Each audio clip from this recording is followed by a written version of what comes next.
कारण की प्रत्येक गोष्टीवर टॅक्स आहे. कुठल्या गोष्टीवर आपण टॅक्स नाही भरत. आपण घर घेतलं तरी जीएसटी भरतो, घर घेतलं तरी अग्रीमेंट रजिस्ट्रेशनला आपण त्याच्यावर पैसे भरतो. आपल्याकडे दूध येतं किंवा भाजी येते तर त्याला ट्रान्सपोर्टेशन लागतं. त्या ट्रान्सपोर्टेशनला जो काही लागणारा पेट्रोल डिझेल आहे त्याच्यावर तर सरकार टॅक्सेस लावून दूतच आहे.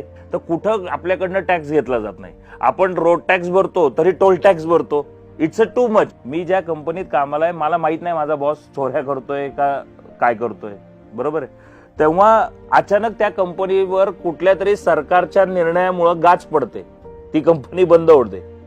ती कंपनी बंद पडल्यानंतर माझ्या नोकरीबद्दल सरकार काय विचार करतं. एक छोटासा उदाहरण मी तुम्हाला देतो. आज विजय मल्ल्या चोर होता. विजय मल्ल्याच्या कंपनीत काम करणारा स्टाफ चोर होता का? त्या कंपनीत काम करणाऱ्या जे स्टाफ बेरोजगार झाले त्याच्या रिडेव्हलपमेंटसाठी सरकारने काय केलं? त्याच्यासाठी काही योजना आणल्या? आज तो जो त्या कंपनीत काम करणारा पायलट असेल, एअर होस्टेस असेल, त्यांनी कुठंतरी एखादा 2 BHK फ्लॅट घेतला असेल, 1 BHK फ्लॅट घेतला असेल, कार घेतली असेल, त्याचे हप्ते असतील, त्याचे हप्ते जर आज थकलेले असतील, त्याची नोकरी गेली त्यामुळं, त्याच्यासाठी सरकारचा काय निर्णय? विजय मल्ल्यासारख्या लोकांवर कारवाई झालीच पाहिजे, याच्यात कुठंच प्रश्न नाही, कुठंच दुमत नाही माझं. पण त्या लोकांच्या कंपनीत काम करणारे जे बेरोजगार होतात त्यांच्याबद्दलही विचार करायची 100% गरज आहे. ते टॅक्स भरतातच आहेत ना. भलेही त्या चोराच्या कंपनीत काम करत जरी असले तरी ते त्या इन्कमच्या बेसिसवर IT रिटर्न भरत होते. त्यांनी बँकेने त्यांना लोन दिलेले आहेत आणि त्याच्यावर त्यांनी कर्ज उरावर घेतलेले आहेत. त्याच्या रिपेमेंटसाठी काय सहन करतोय तो, आणि तो का सहन त्यांनी करावं?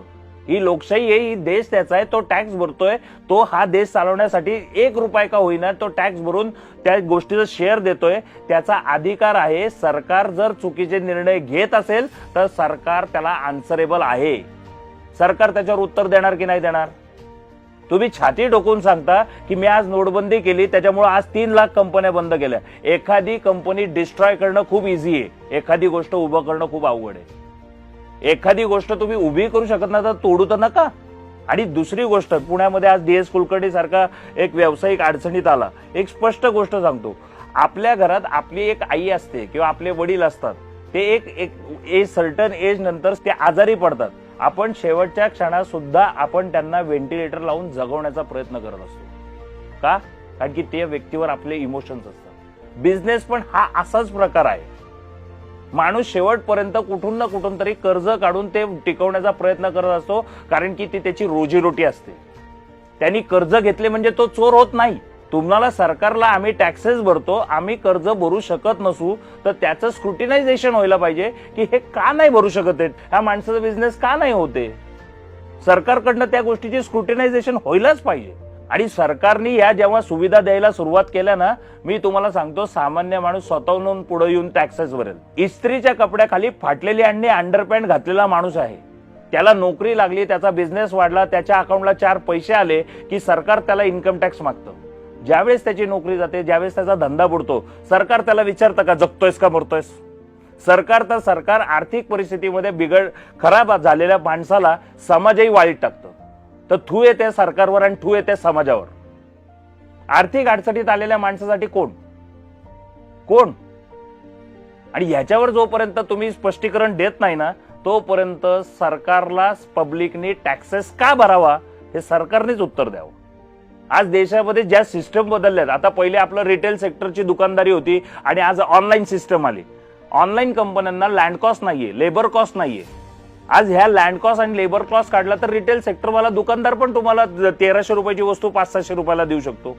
पण गंमत अशी आहे की ऑनलाईन वाल्यांनी लँड कॉस्ट म्हणजे प्राईम लोकेशनला प्रॉपर्टी घ्यायची नसते, धंदा हो न हो, कामगार पोहोचायचा नसतो, लाईट बिल भरायचं नसतं ना, AC शोरूम मेंटेन करायचे.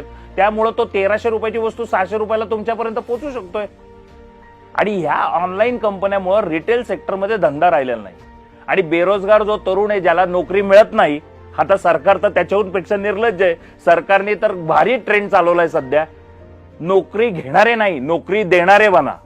आणि नोकरी देण्याच्या ह्याच्यात तुम्हाला मोटिवेशनलचे एवढे व्हिडिओ युट्यूबवर तुम्हाला दिसतील की जो तो उठसूट आज धंदा करायला बाजारात येतोय, पण रिटेल सेक्टरमध्ये बिझनेस राहिलेला नाही. दिशाभूल आहे ही पब्लिकची. आज एवढा महत्वाचे विषय आणि महत्वाच्या लोकांच्या आज रोजगार नाही किंवा काय नाही, या गोष्टीवर डिस्कस करण्यापेक्षा काय राजकीय नेते, काय ते भोंगे हटाव आणि त्याच्या समोर हनुमान चालीसा लागाव. अरे काय चाललंय, काय करायचंय आपल्याला, कुठं जायचंय? आज तुम्ही फास्टॅग आणलं, फास्टॅगची आपण टोल नाक्यावर गंमत बघतोच आहे. तुम्हाला ते गन घेऊन येतात, तुमचा फास्टॅग टॅग होत नाही. अरे हा कुठलं आहे? तुम्हाला टेक्नॉलॉजी नाही ना बिल्ड करता येत, नाही ना आपल्या देशाला जमत, नका ना करू. एक तर टॅक्सेस घेतात, सिस्टीम तीच राहते, त्याच पद्धती आहेत. हा काय उपयोग आहे? सगळ्यात जास्त तुम्हाला सांगतो, या नेते लोकांचे नातेवाईक जे असतात ते टोल न भरता जातात.